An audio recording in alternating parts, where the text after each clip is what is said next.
Actually ان کے والد کی گورنمنٹ کے اندر وہ گورنر آئے تھے جس کا نام ہے حجاج بن یوسف. یہ ایکچولی سقفی تھے اور سقفی قبیلہ جو ہے وہ طائف کے رہنے والا ہے. لیکن یہ جو سقفی تھے جو حجاج بن یوسف والے تھے یہ ایکچولی طائف سے مائگریشن کر کے یہ آ گئے تھے کوفہ کے اندر اور عراق کے اندر, اور ان کی پھر دوستی ہو گئی تھی ان کے ساتھ یعنی امیت کے ساتھ. اب اموی فیملی کے اندر جب عبد الملک بن مروان آئے تھے تو انہوں نے اسی حجاج بن یوسف کو اپنا گورنر بنا دیا تھا. یعنی جو کوفہ ہے یا جو ایسٹرن وہ ہے علاقے ہیں ریاست کے یعنی جو امیت امپائر کے, اس کا گورنر اسی حجاج بن یوسف کو بنا دیا گیا تھا. اب حجاج بن یوسف صاحب نے ایک آئیڈیا کنسیو کیا. وہ آئیڈیا کنسیو یہ کیا کہ بھی اگر ہم یہ جو ایسٹ والے مزید یعنی اپنی ریاست سے مزید ایسٹ کی طرف اگر ہم جائیں, یعنی مزید ایسٹ سے مراد یہ ہے کہ ایران تک تو پہلے آ چکے تھے, یعنی حضرت عمر رضی اللہ تعالیٰ عنہ کی اس گورنمنٹ کے اندر جب بیٹل آف قادسیہ ہوئی تھی تو اس کے اندر یہ ایران والے علاقے تو پہلے آ چکے تھے. اب اس سے فردر ایسٹ کے اندر اگر انہوں نے کہا ہمیں آنا ہے تو ہمیں ایک پاورفل آرمی کو فائنانس کرنا پڑے گا اور ریاست کا پیٹرنیج دینا پڑے گا, اور اس سے ہم کیا کریں گے ہندوستان کو فتح کر لیں گے. اب ہندوستان کو پہلے کہاں فتح کریں گے, یہ جو ہمارے بلوچستان والا علاقہ ہے اور اس کے بعد یہ سندھ والا علاقہ, پھر اس کے بعد یہ پنجاب, اس طرح کر کے ہم ان علاقوں کو فتح کریں گے. یہ حجاج بن یوسف کا بنیادی طور پر آئیڈیا تھا. انہوں نے یہی آئیڈیا جو ہے وہ اس ٹائم کے جو خلیفہ تھے ان کا نام تھا جی ولید بن عبد الملک. یعنی عبد الملک جو تھا اس کے ایکچولی 4 بیٹے جو تھے وہ بعد میں خلیفہ بھی بنے تھے. اب ولید بن عبد الملک صاحب جو ہیں انہوں نے اپنا جو نیفیو تھا یعنی اپنا جو بھتیجا اور اس کا داماد بھی تھا اس کا نام تھا جی محمد بن قاسم. محمد بن قاسم کو ایکچولی اس سے پہلے ایک اور ایکسپیڈیشن پر بھیجا ہوا تھا سینٹرل ایشیا میں. وہاں سینٹرل ایشیا مطلب خوراسان والے علاقے, جو خوراسان جس کو ماڈرن ڈے سینٹرل ایشیا بھی کہتے ہیں, یعنی جو ہمارے ناردرن علاقے ہیں ایران والے اور یہ سینٹرل ایشیا والے اس کو خوراسان کہتے تھے. وہاں سے ان کو دوبارہ واپس بلایا اور اس کو کہا کہ بھی ہم نے یہ جو آئیڈیا فریم کیا ہے ہندوستان کو فتح کرنے والا, تو آپ کیونکہ ملٹری جینیس آدمی ہیں, سو آپ کو کمانڈر بنا کر بھیجا جا رہا ہے اور آپ ہندوستان میں آئے اور اس علاقے کو فتح کریں. سو حجاج بن یوسف نے ان کو کافی زیادہ سامان بھی دیا اور فورسز بھی دی, اور اس کے بعد یہ ہے کہ یہ منجنیکیں بھی دی جس کو کیٹاپلٹ کہتے ہیں, یعنی جو بڑی بڑی یہ جو پتھر اٹھا کر یہ قلعوں کو کی دیواروں کو توڑتے تھے, جس طرح آج کل ماڈرن ڈے میں توپ ہم یوز کرتے ہیں. سو وہ منجنیکیں استعمال ہوتی تھی, تو ان کو لے کر وہ جہاں ہندوستان کے اندر آیا, اور 711 کے اندر وہ ایکچولی ہندوستان کے اندر آیا تھا. کچھ اس کی جو ٹروپس تھے وہ بائی سی آئے تھے اور کچھ وہ اس کے ذریعے آئے تھے یعنی لینڈ کے ذریعے آئے تھے. اب 711 کے اندر انہوں نے ایسا ایسا کر کے جو یہاں سندھ کے اوپر جو اس ٹائم حکمران تھا اس کا نام تھا جی راجہ طاہر, جو ایکچولی راجہ چچ کا بیٹا تھا. اب راجہ چچ اور راجہ طاہر جو تھے یہ ایکچولی ہندو تھے. یہاں پر پہلے کون آباد تھے, یہاں پر پہلے جو آباد تھے وہ بدھسٹ تھے.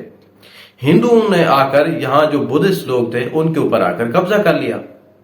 اس کے بعد یہ ہے کہ اب لوگ پسند بھی نہیں کرتے تھے راجہ طاہر کو, اور اس کے بعد یہ ہے کہ بھی حجاج میں ان کے جو راجہ چچ تھا اس کا والد, ان کی جو گورنمنٹ اس کو پسند بھی نہیں کرتے تھے. اب جب محمد بن قاسم آئے یعنی اسلام کے جو ماننے والے لوگ جب یہاں پر آئے تو مقامی لوگوں نے بھی ان کو سپورٹ کیا, کیونکہ ان کے نزدیک یہ جو راجہ طاہر ہیں ایکچولی یہ غاصب ہیں. تو ان سے چھٹکارا حاصل پانے کے لیے انہوں نے محمد بن قاسم کو سپورٹ کیا.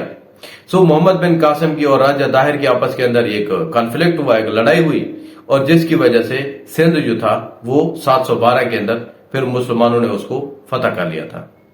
اس کے بعد یہ ہے کہ پھر یہاں پر مسلمانوں کی حکومت آ گئی تھی, تو اس وجہ سے سندھ کو باب الاسلام کہا جاتا ہے, یعنی اسلام کا دروازہ کہا جاتا ہے.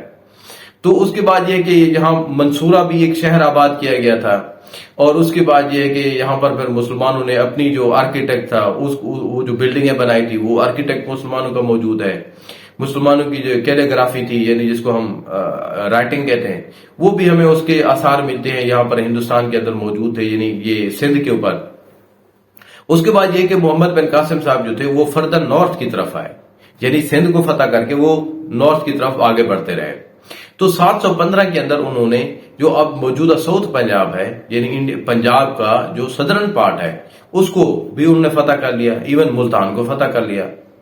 لیکن ان کی بدقسمتی یہ تھی کہ وہاں پر جو امیڈ فیملی کے جو خلیفہ تھے ولید بن عبد الملک، ان کی 715 کے اندر ڈیتھ ہو گئی۔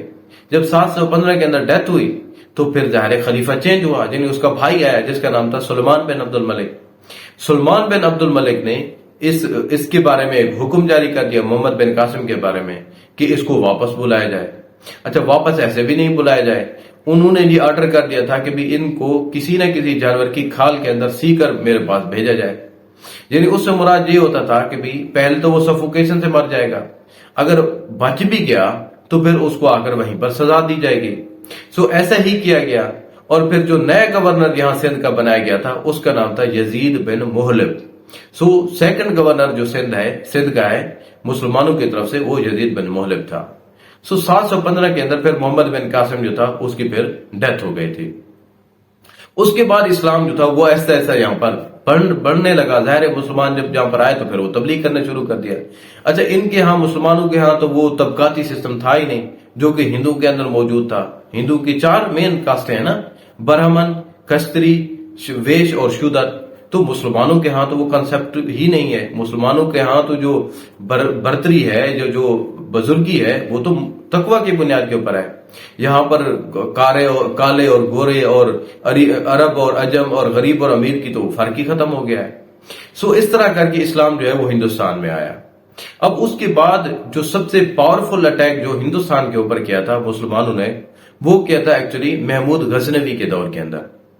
محمود غزنوی ایکچولی غزنہ کے رہنے والا تھا، اور غزنہ کہاں پر ہے؟ موجودہ افغانستان کا ایک صوبہ ہے۔ تو وہاں سے انہوں نے اپنی جو کنگڈم تھی، جو بادشاہ تھی، اس کی بنیاد رکھی تھی۔ ایکچولی ان کے والد نے رکھی تھی۔ ان کے والد کا نام تھا جی سبکتگین۔ سبکتگین ایکچولی کون تھا؟ اگر ہم پیچھے ہسٹری کے اندر جائیں تو امیڈ فیملی کے بعد آ گئی تھی عباسی فیملی، جن کا دارالحکومت کیا تھا؟ جن کا دارالحکومت جو انہوں نے بعد میں خود شہر آباد کیا تھا اس کا نام تھا جی بغداد، جو کہ دریائے دجلہ کے کنارے کے اوپر موجود ہے۔ اس شہر کے اندر ان کا کیپٹل ہوا کرتا تھا۔ اب یہ جو ایسٹرن علاقے ہیں، یا جو سینٹرل ایشیا والے علاقے ہیں، یا جو خراسان والے علاقے ہیں، یہ کچھ دیر بعد جب خلیفہ کمزور ہوا تو یہ علاقے جو ہے ایسا ایسا علیحدہ ہونا شروع ہو گئے۔ یہاں پر پھر آ گئے تھے سمانی فیملی، اور سمانی فیملی کے بعد آ گئے تھے یہاں پر مملوک آ گئے تھے، یعنی سلجوق آ گئے تھے، جو سینٹرل ایشین کے ترکس تھے وہ آ گئے تھے۔ انہی میں سے ایک فیکشن جو تھا وہ سبکتگین نے علیحدہ کر لیا، اور سبکتگین نے اپنی جو حکومت تھی وہ غزنی کے اندر آ کر اسٹیبلش کی تھی۔ اس کی وفات کے بعد پھر جو محمود تھا اس کا بیٹا وہ بادشاہ بن گیا۔ تو محمود غزنوی صاحب جو ہے انہوں نے پھر دیکھا کہ بھی افغانستان میں رہ کر یہاں پر تو کوئی ہمارے پاس زیادہ وہ نہیں ہے، یعنی مائٹ نہیں ہے، کوئی فائنینسز نہیں ہے، یہاں پر تو کوئی زیادہ ایگریکلچر ہی نہیں ہوتی۔ اگر ہمیں ایگریکلچر یا جو فائنینشیل ریسورسز ہیں ان کو حاصل کرنا ہے، اپنی صورتحال کو بہتر کرنا ہے، تو اچھی اپرچونٹی کیا ہے کہ کسی اور کنٹری کے اوپر اٹیک کریں۔ تو ان کے پاس یہی امیڈیٹ وہ تھی، یعنی اٹیک کرنے کی جو کنٹری موجود تھی۔ ویسے بھی اس کی جو ویلتھ تھی انڈیا کی، وہ تو لیور کرتی تھی بہت سارے انویٹرز کو۔ محمود غزنوی نے پہلی دفعہ 1000 کے اندر پہلا حملہ کیا تھا ہندوستان کے اوپر۔ ٹوٹل انہوں نے 17 حملے کیے تھے محمود غزنوی نے۔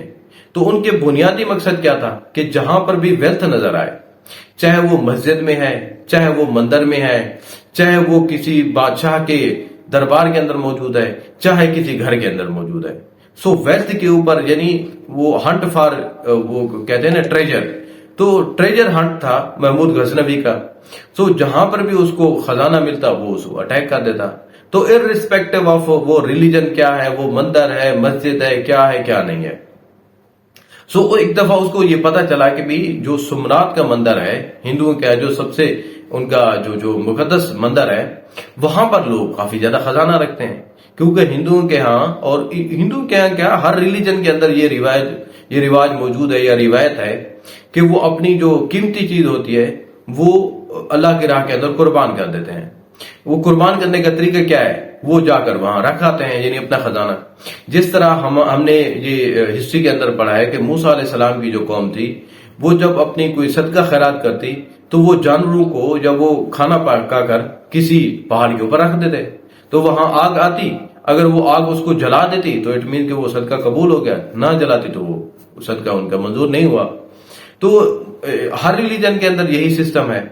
سو یہاں وہ آئے یعنی سومنات کے اوپر، انہوں نے یہاں سومنات کا جو مندر تھا اس کو بھی توڑا، اس کا خزانہ حاصل کیا، ایون کہ اس سومنات کا جو مین دروازہ تھے اس کو بھی اٹھا کر لے گیا. اچھا اس کی وہ کیا تھی، یعنی اس کی مین مسئلہ کیا تھا محمود غزنوی کا، اس کی انفیریئرٹی کمپلیکس اس کو کیا تھا؟ وہ یہ تھا کہ اس کے ویسٹ کے اندر اور اس کے نارتھ کے اندر ایک بہت بڑی جو سویلائزیشن موجود تھی، وہ تھی جی ایرانی سویلائزیشن، جس کو پرجن سویلائزیشن کہتے ہیں، یا جس کو پہلے ہم اچیمنیڈ امپائر بھی کہتے ہیں، یا جس کو سیسنیڈ امپائر بھی کہا جاتا تھا. یہ تو امپائر اتنی بڑی تھی، یہ تو پورے یورپ سے لڑتی تھی. یورپ کے اندر ایک امپائر موجود تھی رومن امپائر، تو رومن امپائر اور یہ جو پرجن امپائر ہیں ان کی تو آپس میں لڑائیاں ہوتی رہتی تھی. سو یہ جو ہم نے پڑھا ہے کہ بھی سکندر یونانی جو تھا وہ ایکچولی اسی پرجن کو تو شکست دینے کے لیے آیا تھا نا، تو ڈیریس 3 کو انہوں نے آ کر شکست دی تھی. تو اس طرح کر کے یہ جو محمود غزنوی تھا اس کا یہ کمپلیکس موجود تھا کہ بھی میرے آس پاس یہ ایران موجود ہے. سو ایران کی اگر مائٹ کو آؤٹ شائن کرنا ہے تو مجھے بھی اسی طرح کے یہ پیلیسز بنانے پڑیں گے، اسی طرح کے باغات بنانے پڑیں گے، اسی طرح کی لینگویج کو ڈیولپ کرنا پڑے گا، کلچر ڈیولپ کرنا پڑے گا. سو اس کو بہتر وہ جو بیسٹن تھا اس کا وہ کیا تھا، وہ یہی انڈیا تھا. سو وہ کیا کرتا، جب بھی اٹیک کرتا خزان تو وہ لے ہی لیتا تھا، اور اس کے بعد جتنے بھی یہ پڑھے لکھے ہوتے تھے لوگ یعنی ایریڈائٹ اور اسکالرز لوگ ان کو بھی اٹھا کر لے جاتا. تو اس وجہ سے اس کو اسکالر کڈنیپر بھی کہا جاتا ہے. تو وہ ادھر سے لوگوں کو یعنی شاعر لوگوں کو لے جاتا. ہمیں پتا ہے کہ بھی وہ جو فردوسی تھا جس نے شاہ نامہ لکھا ہے وہ اسی کے دربار کے اندر موجود تھا. البیرونی، ابو ریحان البیرونی جس نے کتاب الہند لکھی ہے، جس نے یہ اپنا پوری جو زمین ہے اس کا سرکمفرنس ماپا ہے، تو وہ بھی اس کے دربار کے اندر موجود تھا. سو اس طرح کر کے وہ بہت سے پڑھے لکھے لوگوں کو بھی لے جاتا اور خزانہ بھی لے جاتا. یعنی وہ مٹیریلسٹک جو شائن ہوتی ہے ریاست کی اس کو بھی بڑھانا چاہتا تھا اور کلچر اور سویلائزیشن کو بھی بڑھانا چاہتا تھا. سو اس کی وفات ہوئی تھی پھر 1030 کے اندر. جب اس کی وفات ہوئی تو پھر وہی مسئلہ، جو مین رولر ہے تو اس کے اندر تو انٹلیکٹ اور وزڈم ہے یا کوئی نہ کوئی کاز موجود ہے کہ بھی میں کیوں محنت کر رہا ہوں. لیکن اس کی جو اولاد ہے یا جو اور آنے والا بادشاہ ہے تو اس کی تو جو پریفرنسز ہیں وہ تو ڈیفرنٹ ہوتے ہیں. سو اس وجہ سے جب اس کا بیٹا یہاں پر حکمران بنا غزنی کا، مسعود اس کا نام ہے، تو وہ کوئی خاطر خواہ کام نہیں کر سکا، بلکہ ہندوستان والے علاقے جو تھے وہ بھی اس سے چھن گئے تھے، جو کہ اوریجنلی محمود غزنوی نے خود کیپچر کر رکھے تھے. یعنی لاہور، یہ باقی جو موجودہ پاکستان کے علاقے ہیں اور جو سندھ اور بلوچستان والے علاقے ہیں وہ بھی ان سے علیحدہ ہونا شروع ہو گئے تھے. لیکن اس کی دور کے اندر ایک کام یہ ہوا کہ جو لاہور کے اندر مین صوفی بزرگ موجود ہیں، داتا صاحب جس کو علی عثمان حجویری صاحب کہتے ہیں، تو وہ ان کے دور کے اندر یہاں انڈیا کے اندر آئے تھے، جن کی فیمس کتاب ہے کشف المحجوب، جو کہ صوفیزم کے اوپر کافی زیادہ اتھینٹک کتاب سمجھی جاتی ہے. سو ان کے دور کے اندر یہی کام ہوا. اس کے بعد یہ ہے کہ اور جو مسلمان جہاں پر انڈیا کے اندر آئے تھے وہ تھے ہمارے شہاب الدین غوری صاحب. اب شہاب الدین غوری صاحب جو تھے ان کا بھی وہی یعنی کمپلیکسٹی سے ان کے ساتھ انوالو تھی. کون سی والی؟ کہ ان کے پاس فائنینسز نہیں تھی، کیونکہ غور بھی آج کل موجودہ افغانستان کے اندر ایک صوبے کا نام ہے. غور اور غزنی ایکچولی یہ آپس کے اندر ایک دوسرے کے دشمن ہوا کرتے تھے، یعنی یہ دو جو ریاستیں تھیں. جب غزنی کے لوگ کمزور ہوئے تو غور کے جو لوگ تھے وہ اس کے اوپر قابض ہو گئے تھے. شہاب الدین غوری صاحب جو تھے انہوں نے انڈیا کے اوپر اٹیک کرنا شروع کر دیا تھا. تو اس کی فیمس جو 2 لڑائیاں ہیں شہاب الدین غوری کی، وہ ایکچولی ایک گراؤنڈ کے اوپر ہوئی تھی جس کو کہا جاتا ہے بیٹل آف ٹرائن. یعنی ٹرائن یا ترائن ایک پلین کا نام ہے، ایک جگہ کا نام ہے جو کہ دلی کے آؤٹسکرٹس کے اندر موجود ہے. وہاں آ کر انہوں نے جو انڈیا کا اس ٹائم مہاراجا تھا، جو حکمران تھا، اس کا نام تھا جب پرتھوی راج. تو پرتھوی راج کے ساتھ انہوں نے 1191 کے اندر پہلی آ کر لڑائی کی، اس سے اس کو شکست ہو گئی. اور ہندوستان کے لوگوں کی یہ خوبی یہ تھی کہ وہ اتنی زیادہ ٹائرنٹ نہیں ہوتے تھے. یعنی اگر کوئی بندہ انویڈر آیا ہے، حالانکہ ان کو پتا ہے اگر وہ سکسیسفل ہو جاتے تو پرتھوی راج چوہان کی تو وہ گردن اڑا دیتے، لیکن اس نے اس کو چھوڑ دیا شہاب الدین غوری کو. تو اس نے یہ فیصلہ کیا کہ بھی اگر مجھے یہ شکست ہوئی ہے تو میں اپنی پاور کو مزید کنسالیڈیٹ کروں گا اور اس کے بعد اگلے سال انہی دنوں کے اندر آ کر دوبارہ اٹیک کروں گا.